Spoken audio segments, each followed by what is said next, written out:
Hi everyone, it's Timmy with Ivy Coreen Bath and Body, and Nate over there.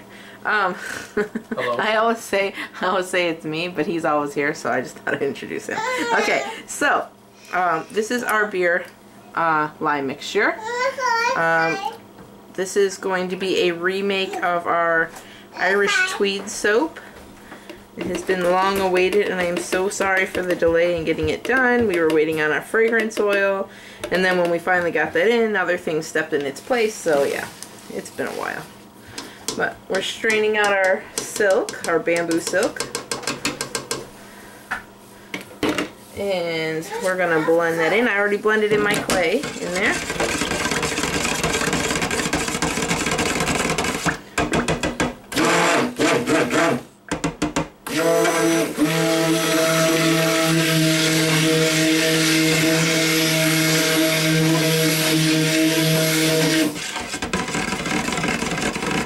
And awesomely enough, I am so excited to say that it looks like this one is going to work out the same exact way the other one did.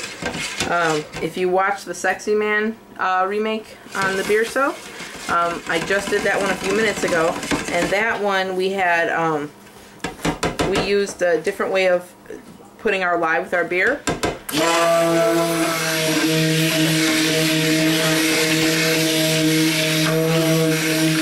Because normally when I do this, I have at this point a thick pudding trace, and adding the fragrance oil in usually makes it an even thicker trace, and it's just not good. So we tried a new method, and it looks like it's working just fine.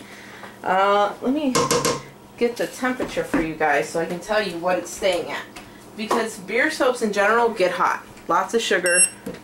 This is at 83 degrees, which is, I do between 83 and 85 for my like perfect making temperature. It keeps my soap nice and fluid because of the type of oils I have in there, so that always works really well for me.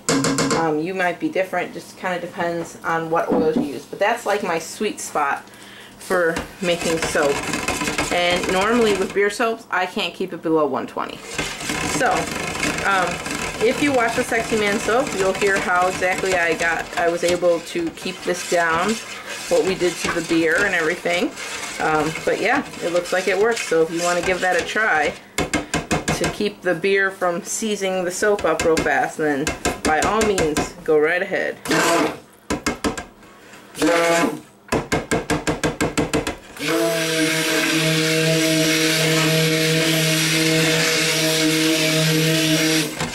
Just putting in our fragrance, and now we are going to, and I don't know if I said this in the last video, but the method of doing this beer, first of all, it ends up giving you the same amount of beer. Okay, so I'll just tell you in case you didn't see that one. All we basically do is take the beer and simmer it down until it's the consistency basically of like a syrup. So we're reducing it down, and that pulls all the alcohol or the majority of it out. Make sure all the bubbles are gone, and then the lye is actually added to the water. Now, we use 1 can of Guinness in every batch of soap that we make. There is still 1 can of Guinness in this soap. It just was a reduced, like a reduced jelly, basic. Well, it didn't even get to jelly.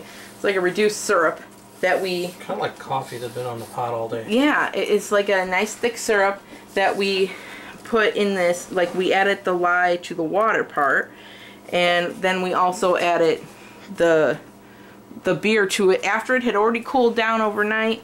Now, it did heat up again, because it was like probably at 70 degrees, I'd say, somewhere about. And once we added the beer into the lye, it heated up to about 120. But we ice bathed it, got it to cool down to about 100 degrees, and now just added it into the soap, and that combination seems to have worked perfectly because it's keeping it nice and liquid. Oh, I missed this. Yeah, I know, me too. I love that fragrance. But it kept it really nice and liquid. I'm gonna need another spatula. And it let the soap, like, I mean, seriously, look at that. You don't have beer soaps. Yeah, stop it with the spatula. I'm just going to throw that one away. he keeps trying to give me the spatula that's like a scoop instead of a flat spatula, and I can't stand it because then I have to like use my hand to get it off. And he does it every stinking time. He thinks he's so funny. You're not funny. No one watching this thinks you're funny at all. Come on, somebody's got to think it's funny. No. So anyway, but it basically, they're still the same amount of beer, but the temperature stays low, it stays fluid. You can work with a more finicky fragrance oil if you have to. It's just all around a great choice. It's just to reduce the beer down, add it to the lye later. Plus, I am never able to do a water reduction in my beer soaps because, number one, I wanted all the beer in there. I wanted a whole can, and I couldn't get that before.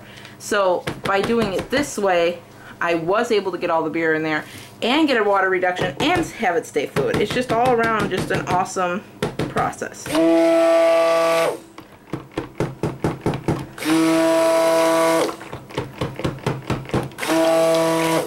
So this is just some green colorant and a little bit of titanium dioxide to get this to our nice funky green. I don't know what I call it. It almost looks kind of metallic once it is sponified. It's the weirdest combo, but I like it. And apparently all our customers do too. Oh yeah. And I'm sorry for it taking so long. Literally, it just, you know, it's life. Life goes on, and you try to do the best you can, and some things just get pushed to the back burner. But at least we have it back now, and it'll be back in 6 weeks. Although I don't know how long it'll last, considering I've had numerous emails asking if it was back yet. So, all right. So we're gonna take this and see how nice and loose that is. I don't even know if you can see it because it's kind of dark. But see how loose that is? I mean, it's still, this is just like doing regular soap, and that's unbelievable. So, you know what I mentioned to do again? Huh. Green tea soap. I am so in love with that other one. And I'm sad that my bar is almost gone. We had made a green tea soap before, and I had the heck of a time. And I think it's because we use so much green tea. Like, I think we did like 6 bags of tea or something. It's awesome. I want to do it the same way exactly again, just different fragrance or whatever. Here's the thing. I never redid it because, I mean, we still have a few bars left over. But it was really difficult to color, so I never redid another tea soap. Because I'm like, I don't want to deal with that. That was like horrible, having to try to deal with, you know, we had stuck in teaspoon after teaspoon after teaspoon of different colorants. I was mixing on the fly, which I don't like to do anyway, but I was just trying to get it to work, and it just would not work. It was just so bad. I'll scrape it down for you. Thank you. It was just so bad, and it was just so bad. It turned out beautiful. It would just not, it would not color. It refused to color. And see, I don't know if you can see that. I'll lift that up a little. See how it gives like almost a metallic-y, yeah, that's not helping, a metallic-y green color? I love that.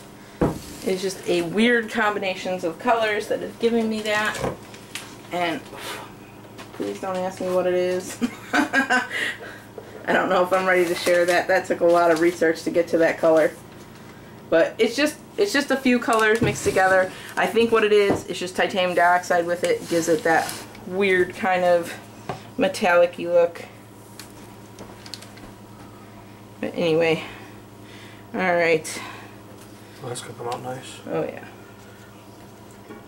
The beer usually does darken up a little bit, doesn't it? Lightens. Really? Huh. This one isn't too dark though. Like the last one I did, the beer was a little darker. It usually stays around this shade, maybe a little lighter. But it doesn't get too much darker. Ooh, question that I got the other day. Somebody messaged me and asked me. They had watched some of our previous soap videos and then some newer ones. And they wanted to know why the soap seemed to be darker. Were we using a different oil or something that was making the actual batter darker? Because we started off with like a creamy, kind of ivory colored soap batter, and now it was kind of a yellowish color.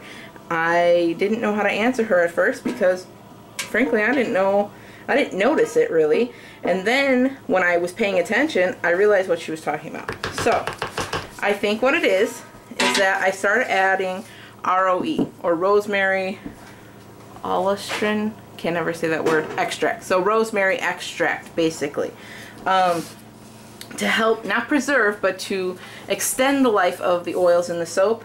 It helps with so that they don't go rancid. It's basically an antioxidant, and it's all natural antioxidant. So I started putting that in. I think because you put the slightest amount in your oils to help your oils, you know, stay longer, fresher for longer, and even just putting that little bit into the big jug of oils changes the color drastically to a more yellowy tone. So I think that might be what it is. Other than that, we didn't really change any oils in there. You know, every once in a while we do just to see what happens, but it wasn't anything like that. I'm going to smack this down.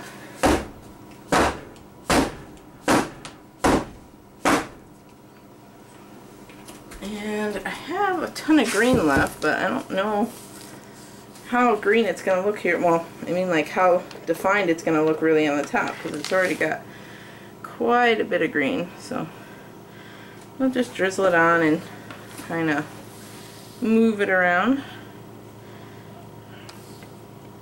But yeah, so that might be it. If you don't use, some people put vitamin E, some people put grapefruit seed extract. I've always used ROE, I don't know why, and I used to use it, and then I stopped for a while, and then I don't remember why I stopped. I think it might have been I just ran out, and so I didn't put it in, but I like to add it, because we buy all our oils in bulk, because we usually go through them quite quickly, but there's a few of them where you don't use quite as much, so they'll sit around a little longer, and there's nothing worse than opening up a half-used 7-gallon bottle of some very expensive exotic oil, and it kind of smells like paint. Because once that happens, you know your oil has gone bad or is right there where it's going bad, and I'm not going to use that. So then I toss it and I cry a little, and it's okay. But yeah. It's not okay. Yeah, it's sad. And so this preserves them. It gives it a little bit longer of a shelf life. I honestly wish that I had a freezer that I could throw all this stuff in to help it last longer, but right now I don't, so it sits on a shelf. I try to keep it as dark as possible, but you know, sometimes we do have to turn the lights on. So, yeah, they can go bad faster from all of those reasons. Refrigerating them or freezing them does help, but it's not always practical when you have, you know, 15 to 20 jugs of oil. So, and I even have a deep freeze downstairs, and it just, I have to put food in there too, so all the jugs of oil do not fit in there. I do keep my hemp oil frozen though, and grapeseed oil.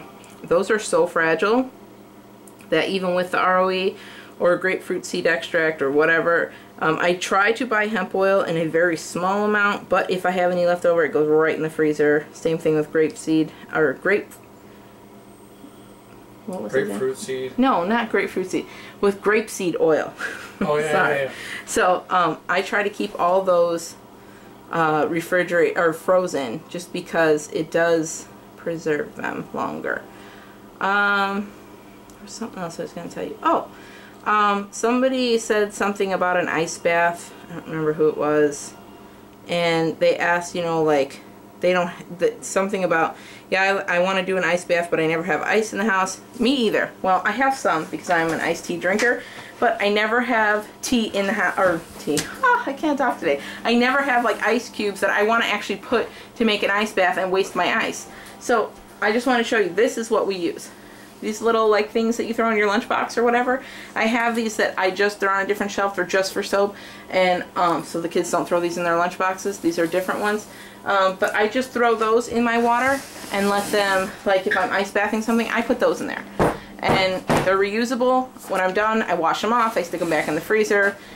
They're, you know, they refreeze and they're great. And I can put like 4 or 5 of those in a sink, and it gets the water ice cold, and I don't have to waste all my ice. And I know that sounds stupid, but I don't have enough room in my freezer to make ice, so I don't have like an ice maker. So I buy a bag of ice, and I don't want to throw half of it in the sink to cool something down because I want to use it.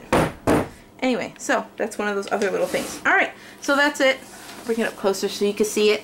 That's our Irish Tweed remake. So it'll be back about 6 weeks, I'd say. I like to let these cure a little longer, but I don't know, with the water reduction it might not need that. It might only need the standard 4. So If you want to see when it's going online, make sure you like us on Facebook because we will put it up when it's added to the store. And you can subscribe to this video if you want to see this bad boy cut. Alright, thanks for watching, guys. Talk to you later. Bye.